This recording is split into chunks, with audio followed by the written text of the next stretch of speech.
क्या आपको पता है प्रकाश यानी light is the fastest thing in the universe, जो लगभग 670 मिलियन प्रति घंटे की रफ्तार से ट्रैवल करती है, जिसका मतलब है न्यूयॉर्क से लंदन की एक यात्रा 1 सेकंड के 200 हिस्से में पूरी कर सकती है। इतनी तेज़ होती है लाइट। अगर वेव्स ऑफ एनर्जी की बात करें, जिसे हिंदी में हम ऊर्जा की तरंगे भी कहते हैं, कई प्रकार की होती हैं।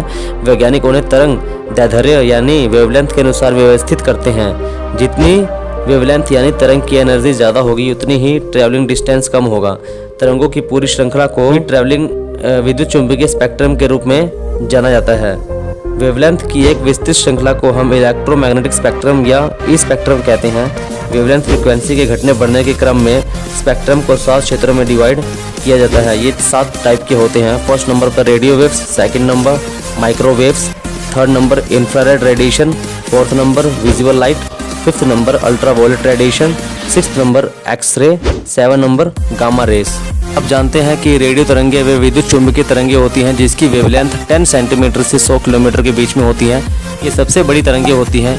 रेडियो वेव्स मानव निर्मित भी होती हैं और प्राकृतिक भी। सबसे पहले 1864 में जेम्स क्लर्क मैक्सवेल ने थ्योरेटिकली और मैथमेटिकली ये दिखाया था कि विद्युत चुंबकीय तरंगे बिना तार के एक जगह से दूसरी जगह भेजी जा सकती हैं, लेकिन उनकी थ्योरी के 5 साल बाद उनकी मृत्यु हो गई और वो रेडियो नहीं बना सके। इसके बाद 1886 में जर्मन हेनरिक हैक ने रेडियो की थ्योरी साबित किया कि ये थ्योरी सही है।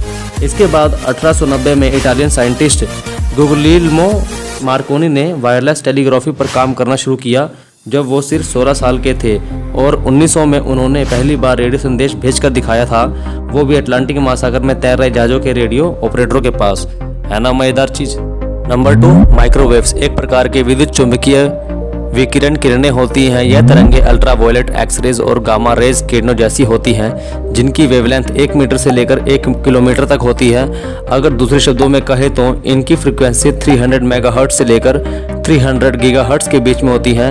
एक मोबाइल फ़ोन में ट्रांसमीटर और एंटीना द्वारा इसमें तरंगे पैदा की जाती हैं। दूसरी ओर ये माइक्रोवेव में ओवन में चुंबक द्वारा बनाए जाते हैं। जो आज के टाइम में हम वाईफाई यूज़ करते हैं, वो भी माइक्रोवेव का ही एक उदाहरण है। थर्ड नंबर इंफ्रारेड रेज यानी radiation. Infrared waves electromagnetic radiation का एक प्रकार है जो वस्तुओं के गर्म होने पर उत्सर्जित होता है, जैसे चारकोल का जलना, इलेक्ट्रिक हीटर से आग का निकलना। इसकी वेवलेंथ रेंज 700 नैनोमीटर से 300 गीगाहर्ट्ज तक फैला हुआ है। IR यानी इंफ्रारेड रेज का इस्तेमाल औद्योगिक, वैज्ञानिक और चिकित्सा के क्षेत्रों में किया जाता है। गैर सैन्य उपयोगों में थर्मल इमेजेस के लिए, पर्यावरण पर निगरानी रखने के लिए, वायरलेस संचार के लिए, मौसम पूर्वानुमान के लिए भी इंफ्रारेड रेज का यूज़ किया जाता है। फोर्थ नंबर पर हमारी आती है विजिबल लाइट। मानव आंखें लगातार 400 नैनोमीटर यानी बैंगनी किरणों से 700 नैनोमीटर यानी लाल किरणों तक की वेवलेंथ पर रंग देख सकती है। 400 से 700 नैनोमीटर से प्रकाश को विजिबल लाइट या दृश्यमान स्पेक्ट्रम कहा जाता है। रंग और उनके वेवलेंथ के आधार पर वर्गीकरण करें तो बैंगनी किरणें 380 से 450 नैनोमीटर के फ्रीक्वेंसी को देख सकती है।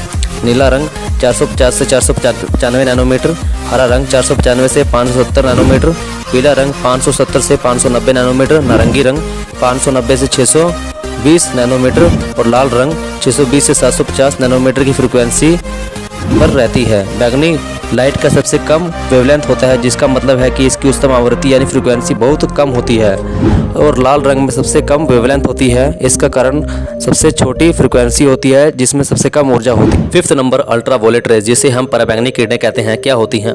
पराबैंगनी किरणें जो सूर्य की किरणों से निकलती हैं वो हानिकारक होती हैं। इन किरणों को हम नग्न आँखों से नहीं देख सकते। हालांकि आप सूर्य की रोशनी में अत्यधिक गर्मी तो महसूस कर सकते हैं, बट हम उसे नहीं देख सकते। उसे पराबैंगनी किरणें कहते हैं।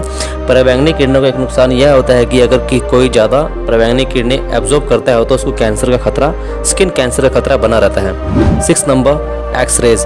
एक्सरेज इलेक्ट्रोमैग्नेटिक रेडिएशन का एक प्रकार है जिसे सबसे ज़्यादा आम प्रयोग चिकित्सा के द्वारा किसी रोगी की त्वचा के माध्यम से उसकी हड्डियों या छातियों की इमेजेस को देखने के लिए यूज़ किया जाता है। एक्सरे की खोज जर्मनी के प्रोफेसर विलियम कोनार्ड रैंगटन ने की थी। अगर 7वें नंबर पर बात करें गामा रेज की किरणों की, तो ये उच्च फ्रीक्वेंसी या यूं कहें सबसे कम वेवलेंथ वाली चुंबकीय तरंगे होती हैं। गामा किरणों में 10 हर्ट्ज की फ्रीक्वेंसी होती है। 1900 के दशक में गामा किरणों को पहली बार फ्रांसीसी केमिकल इंजीनियर पॉल विलोड द्वारा देखा गया था। गामा किरणें एक अत्यंत खतरनाक रेज हैं जो न्यूक्लियर फ्यूजन सुपरनोवा यानी तारों की अवधि समाप्त होने पर जो स्पेस में ब्लास्ट होता है उसे उत्सर्जित गर्मी के द्वारा उत्पन्न होती है। गामा किरणें प्रकाश की गति के साथ ट्रैवल करती हैं। तो ये जानकर आपको कैसा लगा कमेंट सेक्शन में ज़रूर बताएं। अगर आप किसी भी टॉपिक के ऊपर वीडियो देखना चाहते हैं तो ज़रूर कमेंट सेक्शन में पिन ड्रॉप कीजिए। Thank you.